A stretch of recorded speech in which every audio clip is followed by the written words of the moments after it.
If we look at the legal and commercial constructs and frameworks in place today in Venezuela, today it's uninvestable.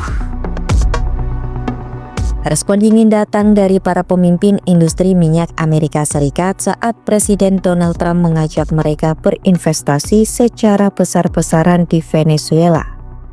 Meski pemerintah AS menjanjikan akses ke cadangan energi raksasa yang dimiliki Caracas dan mulai melonggarkan sanksi secara selektif, para petinggi minyak menilai kondisi Venezuela masih belum cukup aman dan stabil.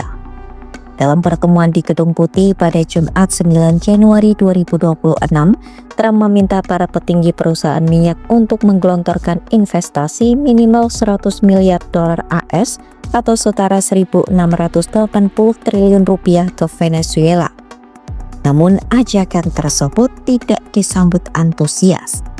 CEO ExxonMobil Darren Woods secara tegas menyatakan Venezuela saat ini tidak layak untuk dijadikan tempat berinvestasi. Ia mengungkapkan aset perusahaannya telah disita sebanyak 2 kali di negara itu sehingga kemungkinan untuk masuk kembali memerlukan perubahan besar dalam kondisi hukum dan politik. Woods menegaskan resiko tersebut membuat investasi besar belum bisa dilakukan dalam waktu dekat.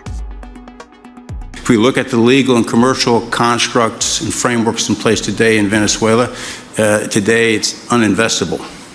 And so significant changes have to be made to those commercial frameworks, the legal system. There has to be durable investment protections, and there has to be a change to the hydrocarbon laws in the country.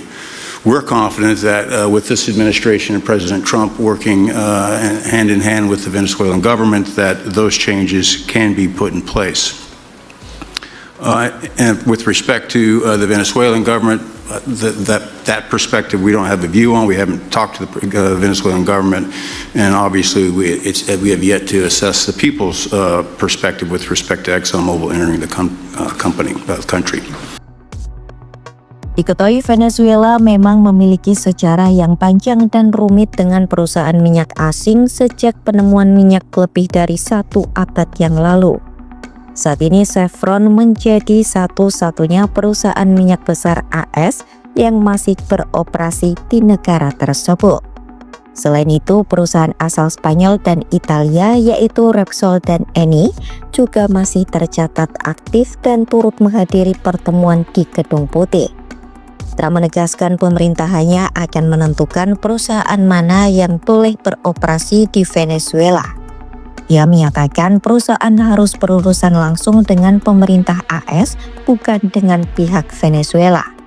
Pemerintah AS juga sedang berupaya mencabut sanksi secara selektif, namun tetap akan mengendalikan jalur penjualan minyak Venezuela, termasuk melalui penyitaan sejumlah kapal tanker dan penempatan hasil penjualan dalam rekening yang dikendalikan oleh Departemen Keuangan AS. Sementara itu, produksi minyak Venezuela dalam beberapa tahun terakhir mengalami penurunan drastis akibat disinvestasi, salah urus, dan sanksi internasional. Hingga saat ini, produksi minyak Caracas hanya sekitar 1 juta barel per hari atau tak sampai 1% dari pasokan minyak global. Para analis menilai meningkatkan produksi minyak Venezuela bukan perkara mudah.